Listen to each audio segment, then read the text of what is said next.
안녕하세요. 원픽리포트 부티풀 구독자 여러분, 김재환입니다. 오늘은 좀 뼈아픈 이야기를 하나 해볼까 하는데요. 연금저축이나 IRP 하나쯤은 갖고 계시잖아요. 세액공제도 받고 수익에 대한 세금도 나중으로 미뤄지니까 뭔가 노후 준비를 착실히 하고 있다는 느낌이 드시죠. 그런데 그 안도감이 사실은 함정일 수 있거든요. 계좌는 있는데 구조를 모르면 그 계좌가 노후의 안전망이 아니라 세금 폭탄의 뇌관이 될 수도 있습니다. 특히 연금저축이랑 IRP를 딱 하나씩만 갖고 있으면서 거기에 모든 돈을 쓸어 넣는 분들이 꽤 많은데요. 장기적으로 보면 이게 상당히 위험한 선택이에요. 왜 그런지 오늘 제대로 한번 짚어보겠습니다. 원픽 리포트.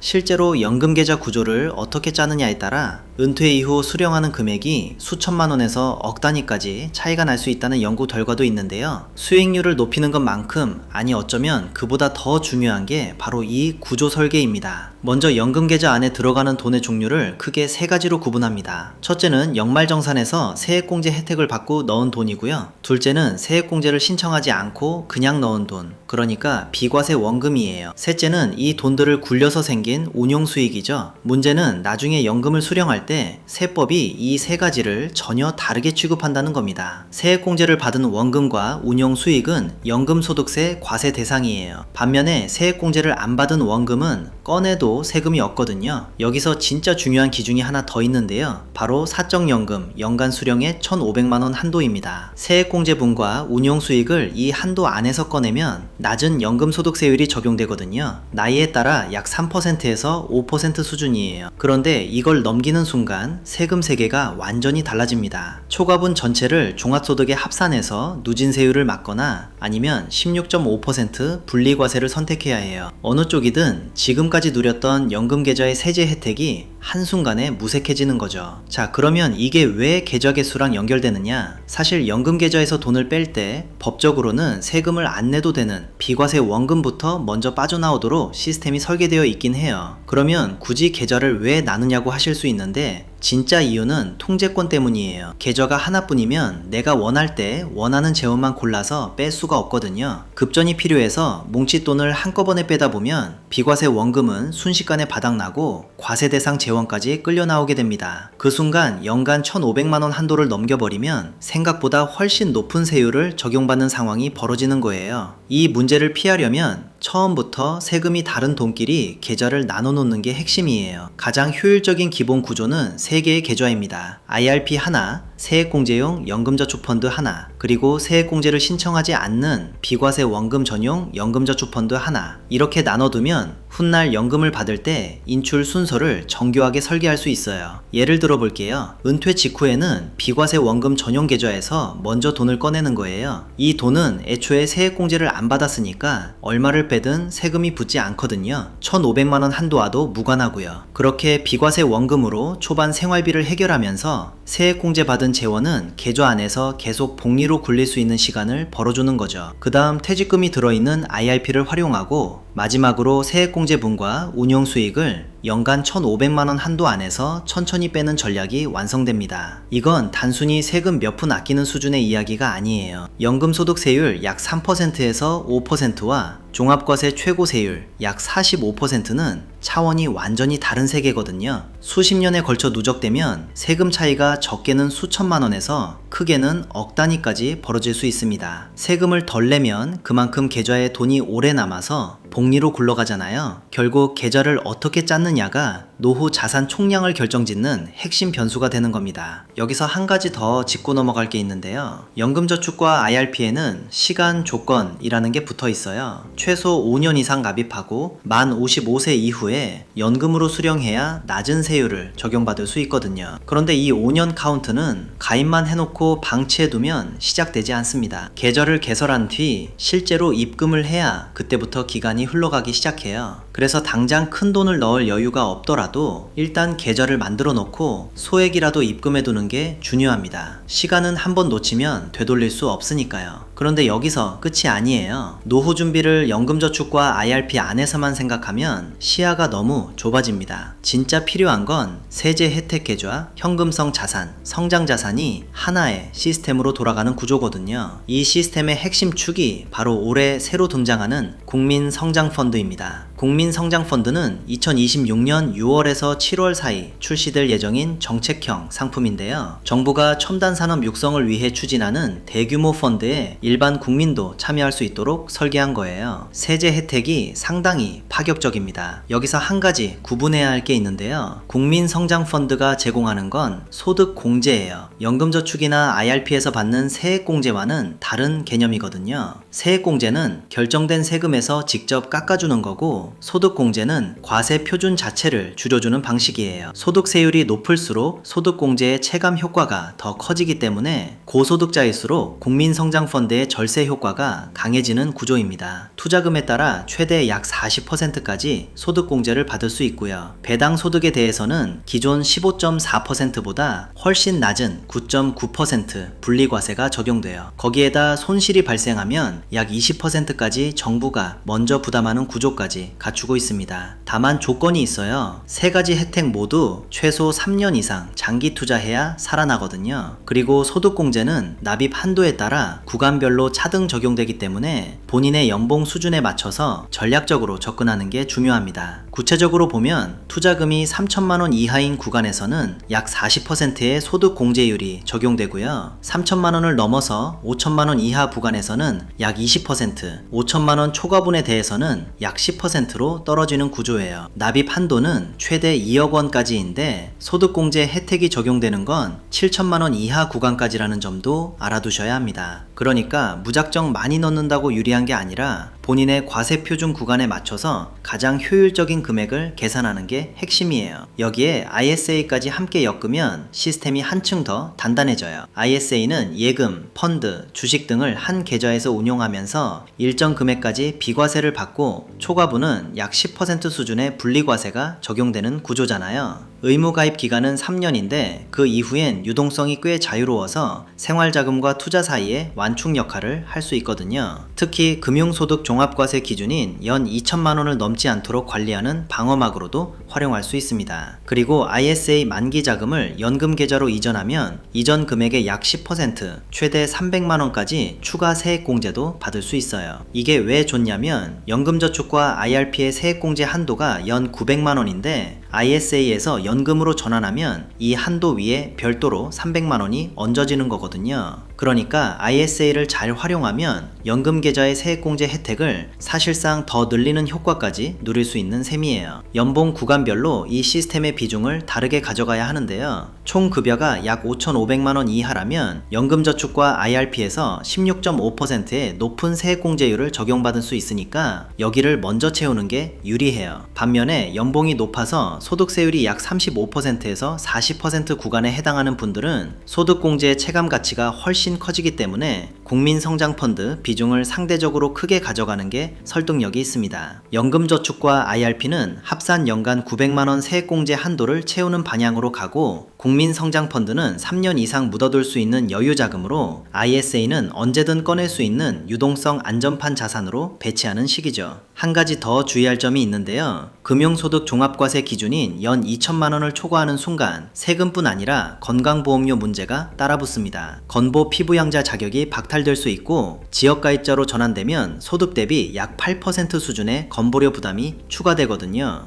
은행 이자 조금 더 받겠다고, 혹은 고배당 ETF에 분배금을 많이 받겠다고 무리하다가 건보료 폭탄을 맞는 상황이 실제로 생기고 있습니다. 이걸 방지하려면 ISA와 연금 계좌를 적극 활용해야 해요. ISA 안에서 발생하는 수익은 비과세 한도 이내에선 건보료 산정에서 빠지고, 연금 계좌의 과세 이연 효과는 현재 금융소득을 키우지 않으면서 자산을 불릴 수 있는 통로가 되니까요. 원픽 리포트. 결국 노후 자산 관리는 어떤 상품 하나를 고르는 문제가 아니라 시스템을 설계하는 문제입니다. 첫 번째 주머니에는 CMA나 파킹형 ETF 같은 단기 대기 자금을 넣고요. 두 번째 주머니에는 나스닥이나 S&P 500 같은 성장 자산을 배치하고요. 세 번째 주머니에는 연금저축, IRP, 국민성장펀드 같은 세제 혜택 계좌를 채우는 거예요. 여기에 ISA가 이 세 주머니 사이를 유연하게 연결해주면 세금과 건보료, 유동성과 성장성을 동시에 관리하는 입체적 구조가 완성됩니다. 노후 준비는 어느 날 갑자기 목돈으로 한 번에 해결되는 프로젝트가 아니에요. 월급이 들어올 때마다 어느 계좌로 흘러가는지를 설계하고 아니고 각 계좌의 역할을 미리 정의해두는 장기 게임입니다. 지금 당장 점검하셔야 할 건 투자 수익률이 아니에요. 내 연금 계좌 안에 지금 어떤 돈들이 섞여 있는지, 그 계좌가 몇 개인지부터 확인해 보세요. 계좌 수가 곧 노후의 안전 마진이 될 수 있습니다. 그리고 올 여름 출시되는 국민성장펀드까지 시스템에 편입시킬 준비를 지금부터 해두시는 게 좋겠죠? 물론 과거의 세제 혜택이 미래에도 동일하게 유지된다는 보장은 없고 투자에는 항상 원금 손실의 가능성이 따릅니다. 지금의 작은 구조조정 하나가 20년에서 30년 뒤 세금 청구서의 숫자를 완전히 바꿔놓을 수 있다는 점만 기억해 주시면 좋겠습니다.